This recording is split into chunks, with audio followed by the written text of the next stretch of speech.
Հարգելի գործընկերներ, նախքան բուն ելույթիս անցնելը մի փոքր դիտարկում եմ ուզում անել, որը շատ կարևոր է ոչ միայն զեկուցողի համար, այլ նաև մյուս պաշտոնատար անձանց այս շենքում աշխատող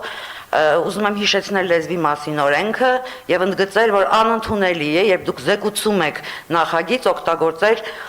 օտարերկրյա բառեր, երբ կան հայերեն բառեր, այսպես դոմեյնի փոխարեն ոլորտ, մասոնի փոխարեն այլ բան, ելույթներում, հարցերում, պատասխաններում, արձագանքներում այդ ազատությունը կա, բայց այստեղից պաշտոնյան, որը զեկուցում է, պարտավոր է առաջին հերթին հարգել մայրենին։ Սա մեկ, երկրորդը անկեղծ ասած լսում էի զեկույցը եւ այդ վերջի զեղումները լիրիկական, ինչը բնորոշ է բավականին վերջին շրջանի պաշտոնյաներին, այդ շնորհակալությունները ինքներդ ձեզ,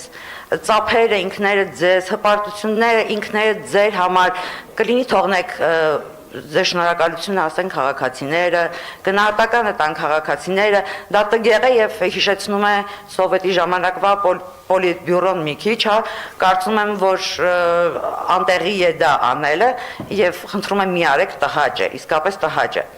Հաշվետվողականության մասով, եթե Երևանի ավականուն ներկայացվում է հաշվետվողականություն իրենից ներկայացնող փաստաթուղթ, ապա այդ փաստաթուղթում պետք է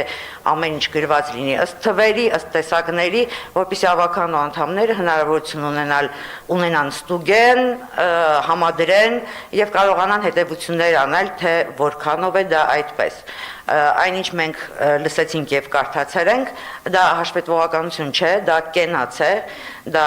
ինքնագովազդ է ընդ որում անհիմն, որովհետեւ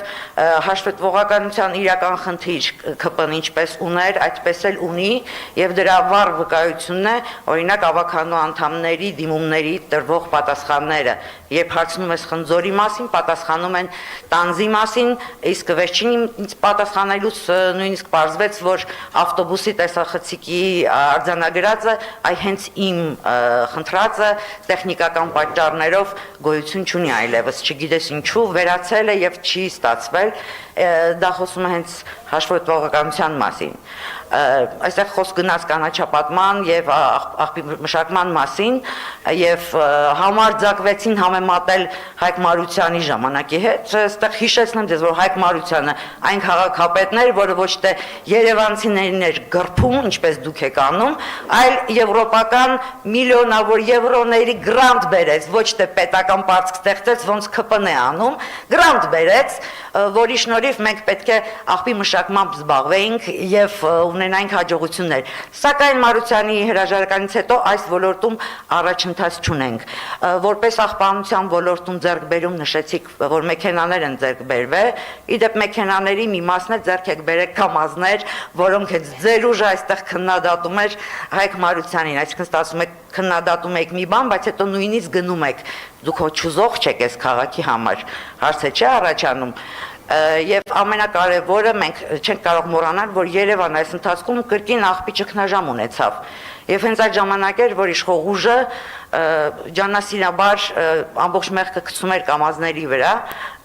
մենք հիշում ենք, որովհետև նաև լրագրողներն են լուսաբանել այդ ընթացքում, այս պահին էլ Երևանի աղբահանությունը հեռու է այն մակարդակից, որը կար Հայկ Մարությանի ժամանակ, երբ ստեղծվեց ՀՕԱԿ-ը եւ շատ արագ ներդրվեց ամբողջ համակարգը։ Այստեղ նաեւ ավելացնեմ, որ քաղաքացիներից բազմաթիվ բողոքներ ունեն վերջին ամսվա ընթացքում առնետների հետ կապված։ Ես գիտեմ, որ դա համատիրության տիրույթ է, բայց քաղաքապետարանը պետք է մի բան անի, որովհետեւ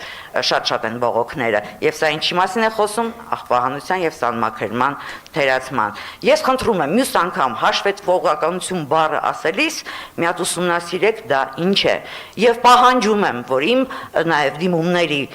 պատասխանները միշտ համընկնեն այն հարցադրման հետ, որը ես տվել եմ, ոչ թե ինձ հեքիաթներ գրեն կամ նշեն տվյալներ չկան։ Խնդիրը կա, խնդիրը մնում է թե հաշվետվողականության, թե թափանցիկության մասով լուրջ խնդիր ունի այս իշխող ուժը եւ դա նորություն չէ եւ այդ արատավոր ոճը շարունակվում է։ Տիկին Աբգարյան, սիրելի քաղաքացիներ, հիշեցնեմ, որ նախորդ տարի քաղաքապետարանի կողմից ձեռք բերված մեքենաներից 15 մեքենաներից 7-ը հովում ակնիշ չեն, այս տարի մենք նախատեսում ենք եւս 15 մեքենա,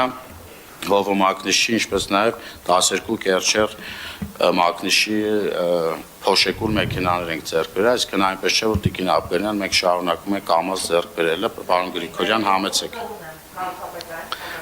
Շնորհակալություն Տիկին Աբգարյան, ինձ թվում է շատ արհեստական էր այդ ձեր մեկնաբանությունը լեզվի մասով, որտեղ բոլորս էլ կարող ենք բայտակ ինչ-որ բառ չհիշել, բայց եթե այտենց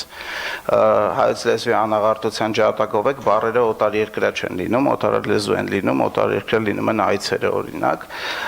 Իսկ ինչ վերաբերվում է մնացածին, ձեզ ասեմ, որ եթե դուք էլի ուզում եք Հայկ Մարությանի պաշտոնավարման ժամանակահատվածը հիշեք,